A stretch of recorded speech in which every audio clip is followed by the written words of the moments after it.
7 hari itu butuh bekal yang tidak. Kamu ngapain itu? Gak amat itu kan?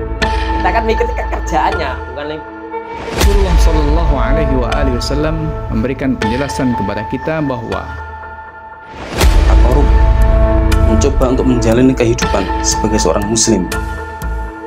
Katakanlah kamu beriman kepada Allah, kemudian beristiqomahlah.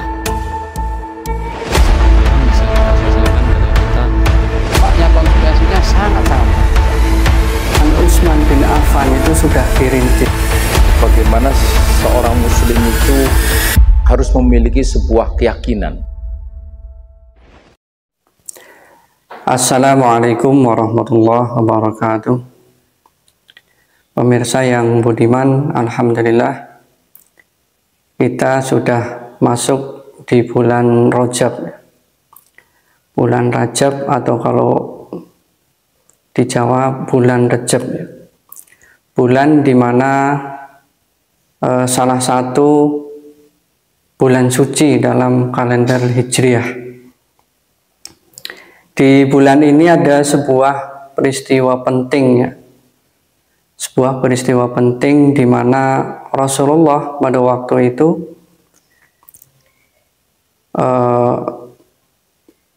diperjumpakan ya dengan Allah, yaitu sebuah peristiwa Isra Mi'raj yang biasa kita peringati ya, setiap tahunnya. Pada waktu itu Rasulullah sedang menghadapi masa-masa sulit ya, di mana istri beliau Khadijah dan juga paman beliau yang pelindung beliau ya dalam aktivitas dakwahnya telah berpulang ya. Khadijah meninggal dan paman beliau juga ikut meninggal ya.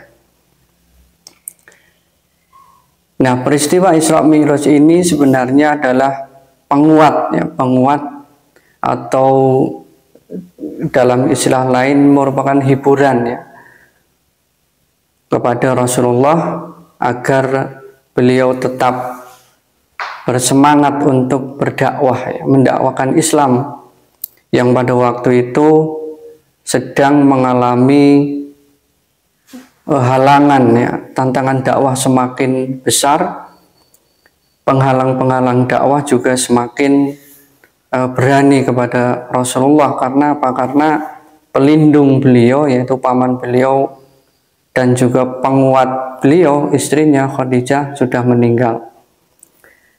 Nah, tapi apa yang ingin saya sampaikan pada kesempatan kali ini adalah ketika Rasulullah di Mekah ya, dan kemudian terjadi Isra Mi'raj, kita di Nusantara atau di Jawa pada khususnya sedang mengalami apa?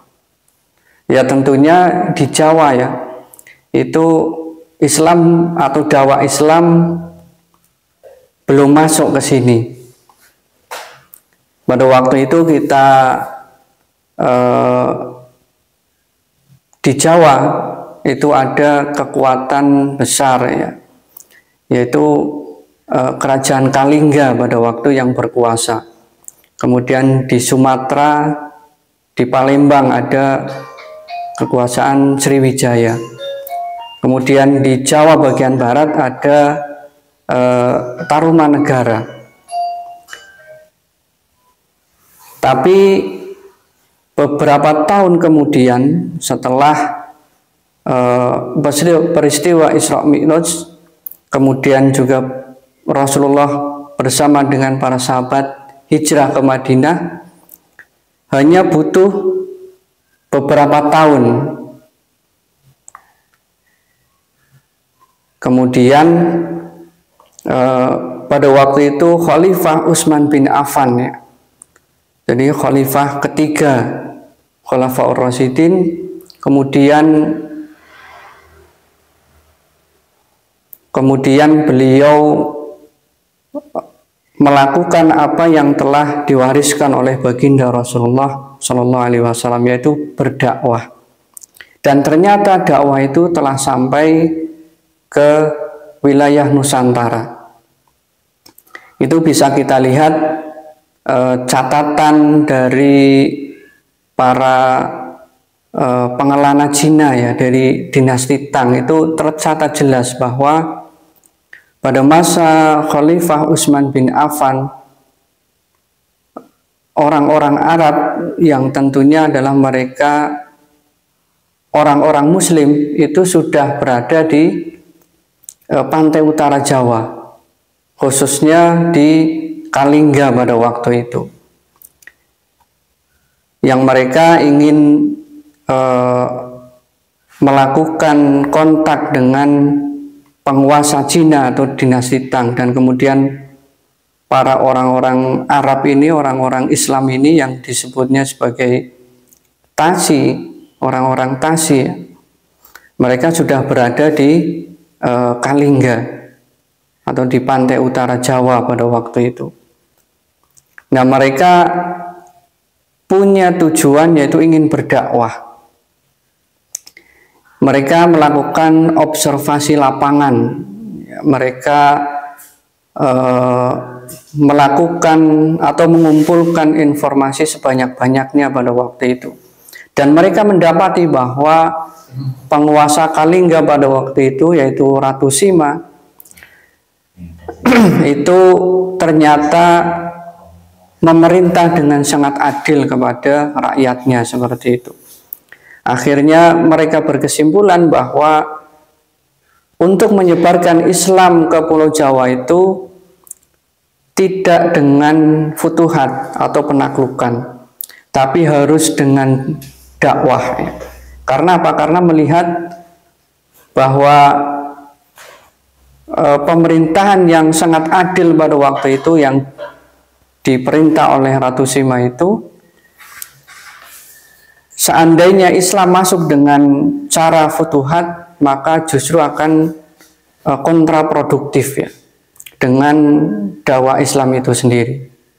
Nah, akhirnya mereka berkesimpulan bahwa Islam harus masuk ke Pulau Jawa dengan dakwah.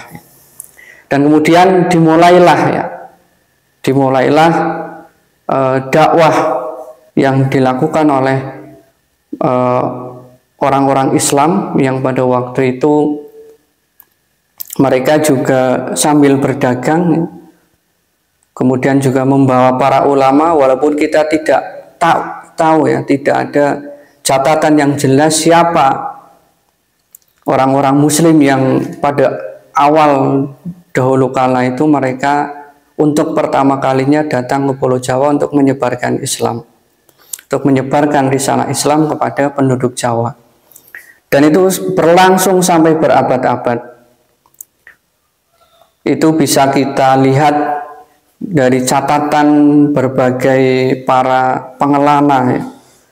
Baik itu pengelana Eropa, bahkan Ibnu Batutah ya. Mereka mengatakan bahwa orang-orang Muslim dari Arab, dari Persia, dari India, dan bahkan dari Cina itu sudah ada ya, keberadaannya sudah diketahui. Mereka banyak ya bermukim di sekitar pelabuhan-pelabuhan di pantai utara Jawa. Nah, kemudian ketika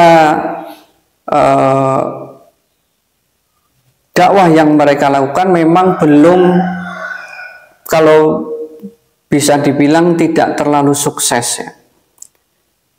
Dan kemudian ada sebuah peristiwa yang ini menjadi pintu masuk ya sebenarnya, yaitu ketika pada abad ke-15 ya, atau abad ke-14, ketika itu Majapahit menyerang Kesultanan Islam yang ada di Sumatera, yaitu Samudra Pasai. Kemudian Samudra Pasai bisa kalah ya, takluk kepada Majapahit.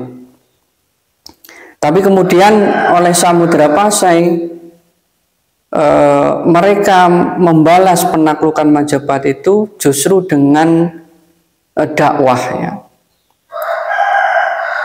Seorang sultan Samudra Pasai mengirimkan para utusan ya. Ini adalah utusan para ulama, para dai yang dikirim ke Majapahit yang pada waktu itu diketuai oleh Maulana Malik Ibrahim. Nah, kemudian Maulana Malik Ibrahim kemudian bisa diterima di Majapahit. Bahkan beliau kemudian menjadi sosok yang sangat sentral, menjadi sosok yang sangat dihormati bahkan oleh para penguasa Majapahit. Pada waktu itu beliau bahkan sampai digelari sebagai Wong Agung. Karena apa? Karena beliau berhasil pada waktu itu menyelamatkan penduduk Majapahit dari kelaparan ya. Beliau yang mengajarkan kepada penduduk Majapahit bagaimana melakukan pertanian modern ya. Beliau membangun irigasi ya, membendung Sungai Brantas, kemudian mengalirkannya ke pertanian-pertanian, ke sawah-sawah, sehingga sawah yang dulunya tidak terairi, yang hanya bisa panen setahun sekali, bisa panen sampai 2-3 kali.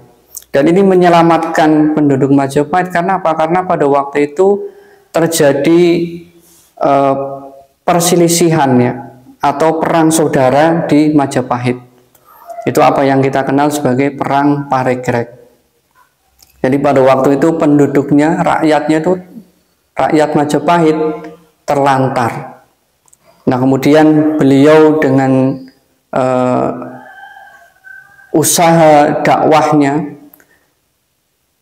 yang tidak hanya berfokus untuk menyampaikan Islam, tapi juga membangun masyarakatnya, kemudian berhasil menyelamatkan penduduk Jawa, dan kemudian beliau diterima, dihormati oleh para penguasa Majapahit.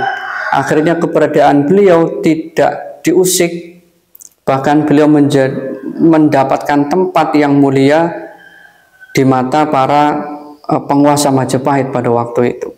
Nah, ini adalah pintu masuk. Kemudian setelah beliau wafat, kemudian datang rombongan para ulama yang diketuai oleh Maulana Ibrahim Asmorokondi, yaitu beliau adalah ayah dari Sunan Ampel. Dan kemudian di generasi inilah Islam di Jawa, dakwah Islam benar-benar diterima oleh penduduk Jawa. Jadi dakwah di Jawa ini butuh berabad-abad lamanya. Jadi kalau Pak Agus Sunyoto mengatakan dalam Atlas Wali Songonya, mengatakan bahwa penduduk Jawa itu bisa diislamkan setelah 8 abad lamanya. Jadi usaha dakwah ya selama 8 abad, kemudian di era Wali Songo lah, kemudian penduduk Jawa akhirnya mau menerima Islam. Kemudian di era Wali Songo ini kemudian terjadi perubahan besar ya, dalam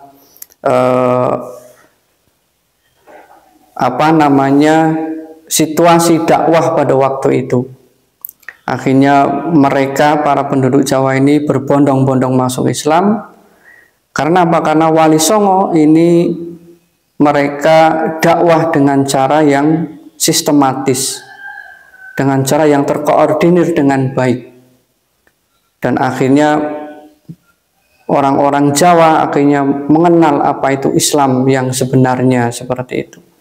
Dan kemudian adalah puncaknya adalah ketika Majapahit mulai surut, dan kemudian juga ada penyerangan atau pemberontakan dan silih bergantinya penguasa Majapahit. Akhirnya Wali Songo dibantu dengan para bangsawan Majapahit yang sudah terislamkan ya, para adipati di sepanjang Pantura atau pantai utara Jawa, Jawa Tengah dan Jawa Timur, dibantu oleh mereka, akhirnya Wali Songo berhasil mendirikan kesultanan pertama di Jawa, yaitu Kesultanan Demak. Dan ini adalah era di mana Islam benar-benar diterima. Dakwah Islam mengalami keberhasilan yang sangat gemilang pada waktu itu.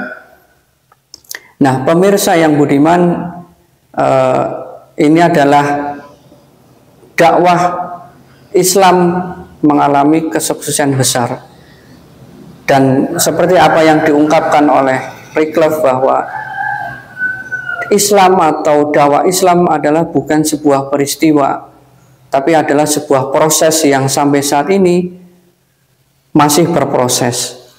Dan kita sebagai umat Islam pada saat ini adalah menjadi kewajiban kita atau tanggung jawab kita untuk terus meneruskan apa yang telah dulu dirintis oleh para ulama, kemudian mengalami kesuksesan besar di era Wali Songo, untuk terus mendakwakan Islam, yaitu Islam yang sebenarnya, yang nantinya akan bermuara kepada apa yang dulu telah dicontohkan oleh para ulama yang tergabung dalam Wali Songo.